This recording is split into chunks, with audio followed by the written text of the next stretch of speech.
గంగాకి ఎక్కువ స్మగ్ల్ అవుతుంది ఇక్కడ. దానివల్ల ఏంటంటే వాళ్ళకి ఏం అర్థం కాక ఏదో మర్డర్లు చేసేసి ఉన్న వాళ్ళు రౌడీలుగా మారరు. అది మంచా చెడు అనే విచక్షణ జ్ఞానాన్ని కోల్పోయి షార్ట్ టెంపర్. ఇన్స్టాగ్రామ్ కానీ ఫేస్బుక్ ఇట్టాడు ఎక్కువగా చూడడం వల్ల దాంట్లో ఉంటే వాళ్ళకి చాలా ఇన్ఫ్లుయెన్స్ అవుతారు. సౌదీలో ఇటు సైడ్ చూడండి, చాలా రేప్ చేసినా కానీ లేకపోతే ఆడవాళ్ళని అఘాయిత్యం చేసినా కానీ స్పాట్ లో ఉంటుంది results. Welcome to sauce TV. నేను మీ అభిద్ హుసేన్. ఇటీవల కాలంలో రౌడీ సంస్కృతి నెల్లూరులో పెరుగుతోంది. అసలు ఈ రౌడీ సంస్కృతి పెరగడానికి కారణం ఏంటి? యువత రౌడీలుగా ఎందుకు మారుతూ ఉన్నారు? ఎందుకు పెడదవ పడుతూ ఉన్నారు? ఈ వివరాలపై అభిప్రాయ సేకరణ కోసం మనమైతే నెల్లూరులో ఉండేటువంటి ఏసీ సుబ్బారెడ్డి స్టేడియం దగ్గర పక్కనే ఉండేటువంటి సికందర్ కేఫ్లో ఉన్నాం. ఇక్కడ కొంతమందిని పలకరిద్దాం, వాళ్ళు ఏమంటారో వాళ్ళ అభిప్రాయాలు తెలుసుకుందాం. సార్, ఇటీవల కాలంలో ఈ రౌడీ షీటర్ సంస్కృతి ఇలా పెరుగుతోంది. అసలు యువత పెడదవ పడడానికి కారణం ఏంటంటారు? మీ దృష్టిలో ఏమైంది? ఫస్ట్ వచ్చేసి తల్లిదండ్రుల పెంపకం ఒకటి, విద్య లేకపోవడం, వాళ్ళ మీద పర్యవేక్షణ తల్లిదండ్రులు లేకపోవడం. వాళ్ళు ఏం చేస్తున్న ముందు తల్లిదండ్రులు గమనించాలా, అది గమనించడంలే. వాళ్ళు ఇంట్లో నుంచి బయటకు పోయేసి మళ్ళీ రిటర్న్ ఎన్ని గంటలకు వస్తుందో అది గమనించుకుంటే తల్లిదండ్రులు వాళ్ళు ఏం చేస్తుందో చూసుకుంటా ఉంటే దాదాపు మోస్ట్లీ జరగదు. అది ఇప్పుడుండే యువతకు చెప్పినా కూడా తల్లిదండ్రులు చెప్పినా కూడా లెక్క చేయటంలే. అందులో చదువుకోవడానికి పోయేసి గురువుల పర్యవేక్షణ ఉంటుందంటే అది లేదు. గురువులు లేదని అంటే వాళ్ళని కూడా తిట్టడానికి పేరెంట్స్ పోతున్నారు. సో ఇట్లాంటి అందువల్ల పిల్లలు మాట వినకపోవడం, వాళ్ళకి చెప్పేవాళ్ళు లేకపోవడం, తల్లిదండ్రుల మీద కూడా కొంతమంది అయితే తల్లిదండ్రుల మీద కూడా రివర్స్ అవుతున్నారు పిల్లలు. కాబట్టి ఏ పర్యవేక్షణ లేకుండా ఉండడం వల్ల ఆ విధంగా వాళ్ళు తయారవుతున్నారు. ఇంకోటి పేరెంట్స్ కూడా వాళ్ళు ఏం చేస్తున్నారు, వాళ్ళు ఎంత ఖర్చు పెడుతున్నారు, వాళ్ళు యువత చదువుతున్నారు, క్రికెట్ పిల్లలు మంచి వాళ్ళ చెడ్డ వాళ్ళ ఆ పర్యవేక్షణ కూడా లేకుండా పోవడం వల్ల వీటికి మూల కారణం అది. ముందు ఫస్ట్ తప్పు పేరెంట్స్ది, తర్వాత వాళ్ళు చదువుకోకపోవడం, తర్వాత విద్య అనేది పోయి నేర్చుకునేటప్పుడు గురువు దగ్గర వేసి గురువు ఏదంటే తల్లిదండ్రులు కూడా గురువు మీద రివర్స్ అవుతుంది. ఈ రోజుల్లో గురువు ఒకసారి ఏదైనా పిల్లలు తప్పు చేస్తే కొడతారు. కానీ మనం ఏం చేస్తున్నాం, తల్లిదండ్రులుగా వాళ్ళని పోయి మన పిల్లల తరఫున పోయి వాళ్ళని నిందిస్తున్నాం. గురువులు ఎందుకు కొడుతున్నారు, మా పిల్లలని మీరు ఎందుకు కొడుతున్నారు అంటే అప్పుడే గురువు ఏం చేస్తారు, గురువు కూడా వదిలేస్తున్నారు. వదిలేసినప్పుడు ఏమవుతుందంటే ఆ పర్యవేక్షణ లోపం అవుతుంది. మా నాయన ఏమంటాం లేదు, గురువులు అంటే ఎందుకు లెక్క చేయాలని అది ఒకటి. చాలా నుంచి బయటకు వచ్చిన తర్వాత తిరిగే పేరెంట్స్ ఫ్రెండ్స్ అన్నీ ఉంటారు. ఫ్రెండ్స్ ఏం చేస్తున్నారు, మంచి వాళ్ళతో తిరిగితే ఇబ్బంది లేదు. బాధ్యత లేని వాళ్ళతో తిరిగేటప్పుడు ఏమవుతుందో వాళ్ళు పరిచయం పడుతున్నారు. వాళ్ళు మన పేరెంట్స్ కూడా ఏం చేస్తాం, మన పిల్లలు యువత తిరుగుతుండేందని అసలు గమనించకుండా మా వాడు హ్యాపీగా బండి వేసుకొని పల్సర్ బండి తిరుగుతుండలే, ఇంకేమన్నా మా వాడికి ఇది వస్తుంది అది వస్తుంది అని చెప్పేసి వీళ్ళు ఆలోచిస్తా స్వభావం తల్లిదండ్రులే మోస్ట్లీ చెడగొట్టేదానికి కారణం అంటే తల్లిదండ్రులు పిల్లలు చెడగొడుతున్నాయి ఈ రోజుల్లో. రైట్, మీరేం చెప్తారండి? తల్లిదండ్రులు కారణం అంటారా? తల్లిదండ్రులే కారణం. మెయిన్ వాళ్ళకి పెంపకంలోనే ఫస్ట్లో నుంచే రావాలి. వాళ్ళకి మొదట్లో నుంచి పిల్లోడు ఎక్కడికి పోతున్నాడో ఏందనే చూసుకోకుండా ఏం చేయాలనేది కూడా వాళ్ళకి తెలియకుండా పెడదావ పట్టేదానికి కారణము మెయిన్ వాళ్ళే కారణం అని వాళ్ళు అంటున్నారు. మీరేమంటారు? ఒప్పుకుంటారా తల్లిదండ్రులు కారణం అంటారా, లేదంటే సమాజంలో ఇంకేదన్నా కారణాలు ఉన్నాయంటారా? సార్, అది తల్లిదండ్రులే కారణం అంటాం అనేది మాత్రం అది ఖచ్చితం కాకపోవచ్చు. ఎందుకంటే ఏ తల్లిదండ్రి బిడ్డల్ని చెడుపొమ్మని చేయరు. మిగతా వాళ్ళతో కంపారిజన్ చేస్తూ నా బిడ్డ కూడా బాగుండాలని వాళ్ళు ఉన్న దాంట్లో వాళ్ళు తిని తినకపోయినా బిడ్డలకి మంచి గుడ్డ, మంచి ఇది మంచి ఇవ్వాలని ఆలోచిస్తారు. ఏ తల్లిదండ్రులు నా బిడ్డ చెడిపోవాలా, మనకి చెడ్డ పేరు రావాలా, సమాజంలో మనోడు చెడుగా తయారవ్వాలని ఏ తల్లిదండ్రులు కోరుకోరు. ఇక్కడ ఏదో అంటారు కదా సార్, కర్ణుడు చావుకి 1,00,000 కారణాలు అన్నట్టు ఒక యువత పెడదోవ బట్టను ఒక తల్లిదండ్రులు వన్ టైప్ ఆఫ్ రీజన్ కావచ్చు, కానీ వాళ్ళ వల్లే 100% చెడిపోతున్నాడన్న రీజన్ అయితే కరెక్ట్ కాకపోవచ్చు. ఈడేమవుతుందంటే ఫ్రెండ్స్ ఒకటి ఇంపాక్ట్ కావచ్చు, one type of reason. Main social media. ఒకప్పుడు ఒక 90s, 85, 90s టైంలో సోషల్ మీడియా అనేది చాలా అందుబాటులో లేదు. ఏదైనా విషయం జరిగినా నలుగురు ద్వారా, ఎక్కడో పేపర్ ద్వారా, ఎక్కడో న్యూస్ ద్వారా తెలుసుకొని జనాభా స్పందించేది ఉన్నది. అరచేతిలో వైకుంఠంలాగా ఈ చిన్న సెల్ ఫోన్ ద్వారా ప్రతి విషయం బ్యాడ్ ఆర్ గుడ్ ప్రతిదీ అనుక్షణం మన మైండ్ తొలిచేస్తుంది. ఇప్పుడు ఇన్స్టెంట్ లైఫ్లో పిల్లలు తొందరగా ఆది నుంచి వస్తున్నట్టు చెడుకి తొందరగా ఇంపాక్ట్ అవుతున్నారు.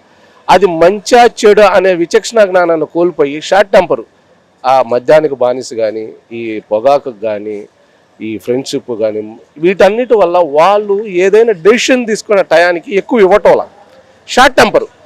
వాళ్ళకు కూడా ఇది కరెక్టా కాదనే వాళ్ళు ఆలోచించే టైం అయితే లేదు. ఆ క్షణికావేశంలో చేసేస్తున్నారు, తర్వాత ఆలోచిస్తున్నారు. దీని మీద ఒక్కరు ప్రభావం కంటే ఇవన్నీ పడుతున్నాయి. ఇవన్నీ రీజన్స్.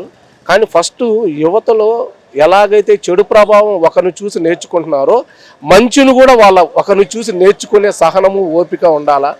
ఎందుకనే చాలామంది యోగా క్లాసెస్ అని ధ్యాన మందిరాలని ఇవన్నీ యూత్ది ఇవన్నీ చాలా ఉన్నాయి. వాటిల్లో మనం ఎక్కువ పాల్గొంటూ చెడుని వీలైనంత వరకు మనకు మనమే కంట్రోల్ చేసుకోవాలి. యువత పెడదోవ పడ్డానికి కానీ రౌడీ షీటర్లుగా మారడానికి కానీ చదువు లేకపోవడం ఒక కారణం అని చెప్తున్నారు. అలాగే రాజకీయ నాయకులు బ్యాక్గ్రౌండ్ ఉండడం కూడా కారణం అని చెప్తున్నారు. కరెక్టేనా? కరెక్టే సార్, అది కరెక్టే. ఇప్పుడు మామూలుగా ఇప్పుడు ఏమవుతుందంటే ఇప్పుడు యువత ఏదన్నా మామూలుగా చిన్న ప్రాబ్లం ఏదన్నా మడవలు జరుగుతూ ఉన్నాయి, అది వాళ్ళందరూ మామూలుగా 20-25 అబోవ్నే వాళ్ళందరూ ఏం చేస్తున్నారు, మామూలుగా ముందాగేసి బంగాకి ఎక్కువ స్మగుల్ అవుతుంది ఇక్కడ. దానివల్ల ఏంటంటే వాళ్ళకి ఏం అర్థం కాక ఏదో గిడర్లు చేసేసి, కానీ వాడిని ఏమన్నా శిక్షిస్తున్నారా? లేదు. ఏదో ఒక 2 days 3 days పెట్టేసి బెయిల్ అప్లై చేసుకుని రిమాండ్లో ఒక 14 days ఉంటున్నాడు అంతే. మిగతా మామూలుగా యథావిధిగా బెయిల్ తెచ్చుకుంటున్నారు, వస్తున్నారు. వాడికి అలాగే వాడికి ఏం భయం ఉంటుంది? వాడికి చేసినట్టు రేపు ఇంకోటి చేస్తాడు. అంటే ఈజీగా బెయిల్ రావడం, కఠిన చట్టాలు లేకపోవడం కారణం మామూలుగా రాజకీయ ఇన్ఫ్లుయెన్స్ ఎక్కువ ఉంటే జరిగిపోతా ఉంది. అంటే ఏం చేస్తే బాగుంటుంది? చట్టాలు ఎట్లా ఉంటే బాగుంటుంది అంటారు? చట్టాలు కరెక్ట్గా ఉండాలండి. ఎవరైనా తప్పు చేస్తే ఖచ్చితంగా కఠినంగా శిక్షించాలి, అది మెయిన్. రైట్. రౌడీ షీటర్లపై ఎలాంటి శిక్షలు ఉంటే మంచిది అంటారు? రౌడీ షీటర్లు ఇప్పుడు ఒక తప్పు చేసిన కఠినంగా శిక్షిస్తే ఇంకొకటి చేయడండి, అది కఠినంగా ఉండాలి. అది గవర్నమెంట్ ఏదైనా కఠినంగా చేసుకుంటే నెక్స్ట్ వాడి స్టెప్ ఇంకోటి వేయడు, భయం వేయాలి. ఫస్ట్ రౌడీ షీటర్కి భయం వేయాలి, అది మెయిన్. అలాగే కఠినంగా ఉండే చర్యలు ఏమైనా చేపడితే బాగుంటుంది. అంటే చాలా మంది చెప్పేది ఏంటంటే ముస్లిం కంట్రీస్లో శిక్షలు భయంకరంగా ఉంటాయి కాబట్టి అక్కడ చేయడానికి తప్పు అంటారు. కరెక్టేనా? అది కరెక్టే. ఇప్పుడు మామూలుగా ఇటు సౌదీలో ఇటు సైడ్ చూడండి, ఇప్పుడు వాడు ఏదైనా మామూలుగా ఒకవేళ రేప్ చేసినా కానీ లేకపోతే ఆడవాళ్ళని అఘాయిత్యం చేసినా కానీ స్పాట్లో ఉంటుంది రిజల్ట్స్. ఇక్కడ మనకు అలా కాదు కదా. ఇక్కడ మామూలుగా నెలల్లో సంవత్సరాలు పడి జైల్లోనే పెట్టేసి వాడికి కఠినంగా పడట్లేదు. బయటకు వచ్చినాక మళ్ళీ వాడు ఏమైందిలే మళ్ళీ నెక్స్ట్ చేసినా జైలుకే కదా, ఇంకేం చేస్తారు, అంతకుమించి ఏం చేస్తారు అనే థాట్ ఉంది. ఒక చెడిపోవడానికి కారణం అదే మెయిన్. అది ఏదన్నా కఠినంగా తీసుకోవాలి. ఇప్పుడు అవతల దేశాల్లో మామూలుగా ఇక్కడ భారతదేశంలోనే ఎక్కువ జరుగుతూ ఉన్నాయి ఇట్లాంటివి, మిగతా ఎక్కడా లేవు. అట్లాగే ఇది ఇక్కడ కూడా కఠినంగా ఏమన్నా తీసుకుంటే బాగుంటుంది. నా పేరు షేక్ జమీర్ అహ్మద్, నేను ఆటో వేస్తుంటాను. రైట్. ఇటీవల కాలంలో యువత పెడదోవ పడుతున్నారు, రౌడీ షీటర్లుగా మారిపోతున్నారు అంటున్నారు కదా, కరెక్టేనా? మీరేమంటారు? మారిపోతున్నారంటే దానికి కారణం ఏంటంటే ఆడ పడితే ఆడ బ్రాందీ షాపులు, అందరూ పిల్లకాయలతో సహా స్టూడెంట్స్ అందరూ తాగుతున్నారు. అది కూడా కొద్దిగా ఇది ఉండదు. ప్రభుత్వం కారణం? ప్రభుత్వం అంటే ప్రభుత్వం మీద చెప్పలేము. బ్రాందీ షాపులు ప్రభుత్వమే కదా పెడుతుంది. ఇప్పుడు ప్రభుత్వం పెడుతున్నారు, ఇప్పుడు మనం తాగటం లేదు కదా. అది ఏంటంటే వాళ్ళ కూడా అది ఒక మోడల్ అయిపోయింది ఇప్పుడు తాగడం. మీ ఫ్రెండ్స్లో కానీ మీకు తెలిసిన వాళ్ళు కానీ రౌడీ షీటర్లుగా మారిన వాళ్ళు ఎవరైనా ఉన్నారా? పేరు చెప్పొద్దు, ఉన్నారా? వాళ్ళు మారడానికి కారణం ఏంటి? మాకు తెలిసిన వాళ్ళంతే రౌడీ షీటర్లుగా అంత ఇది లేదు. రౌడీలుగా మారిన వాళ్ళు అంటే అది వాళ్ళకి ఎన్ని ప్రాబ్లమ్స్ ఉంటాయో. బేసిక్గా వాళ్ళు చదువుకోకపోవడం కారణమా, ఇంకేదన్నా కారణమా, ఎందుకు అలా మారారు? మీకు తెలుస్తుంది కదా ఈ కారణం చేత క్షణికావేశమా, అలా చిన్న చిన్న కోపాల వల్ల జరిగిందా ఏంటి అనేది మీకు తెలుస్తుంది కదా, చెప్పండి. మీరు మీ ఎక్స్పీరియన్స్ మీద చెప్పండి. విద్య ఉన్న వాళ్ళు రౌడీలుగా మారరు, ఏదో ఒక పని చేసుకుని బతుకుతారు, లేకపోతే ఉద్యోగం చేసుకొని బతుకుతారు.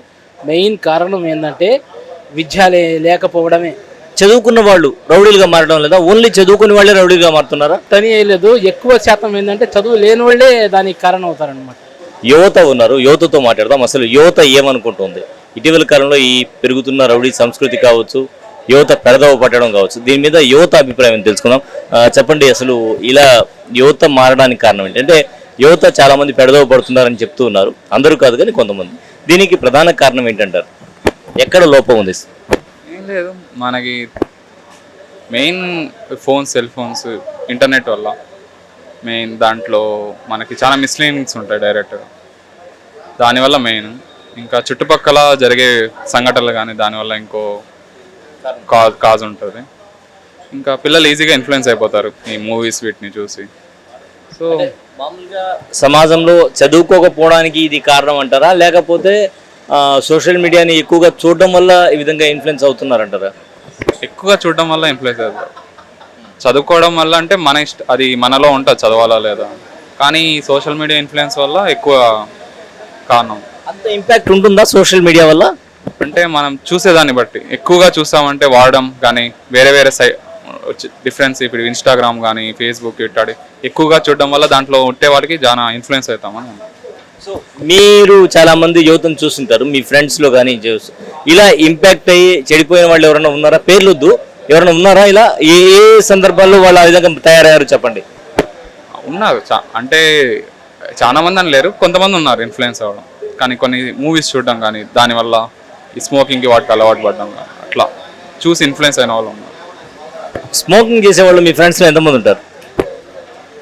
ఎక్కువ మంది ఏం లేరు, ఉన్నారు కొంతమంది ఉంటారు. కూడా చెడు అలవాటే. అది కూడా ఒక చెడు అలవాటు. ఎస్పెషలీ రౌడిజం పెరగడం, దానికి కారణం ఏంటంటారు? రౌడీజం పెరగడానికి వాళ్ళకి ఇన్ఫ్లుయెన్స్ అంటే వెనకలు ఎవరన్నా ఉన్నారా అని అనుకోవడం కానీ అట్లా, అంటే నేనేం చేసినా ఏం కాదు అనే ఒక ధైర్యం వచ్చేస్తుంది. ఎవరన్నా ఒకసారి చేసి తప్పించుకున్నారు అనుకోండి, ఇంకోసారి చేయడానికి వెనకాడ్డేవారు. బ్యాక్గ్రౌండ్ సపోర్ట్ అనుకోవచ్చు దీన్ని, అది పొలిటికల్ సపోర్ట్ అనుకోవచ్చు దాన్ని. అట్లేమనలేము, కానీ ఏదో ఒకటి సేమ్ ఏదైనా కావచ్చు, పొలిటికల్ కానీ బ్యాక్గ్రౌండ్ కానీ వాళ్ళకి ఏదైనా సపోర్టింగ్ ఉంటేనే అట్లా ఇన్ఫ్లుయెన్స్ అవ్వడానికి ఉంటుంది. సో ఓవరాల్గా తీసుకుంటే తల్లిదండ్రుల పెంపకం ఒక కారణం అని చెప్తుంటే, మరికొందరేమో తల్లిదండ్రుల పెంపకం కాదు సమాజ ప్రభావం అని చెప్తూ ఉన్నారు. మరికొందరు ప్రభుత్వం అంటే ఏదైతే మందు ఉందో ఈ మందు వల్ల, అలాగే గంజాయి ఏదైతే విస్తృతంగా ఉందో ఈ గంజాయి వల్ల ఇలా మారుతూ ఉన్నారని చెప్తున్నారు. కొంతమంది స్నేహితుల ప్రభావం అని, కొంతమంది సోషల్ మీడియా ప్రభావం అని డిఫరెంట్ అభిప్రాయాలు అయితే వ్యక్తం చేయడం జరిగింది.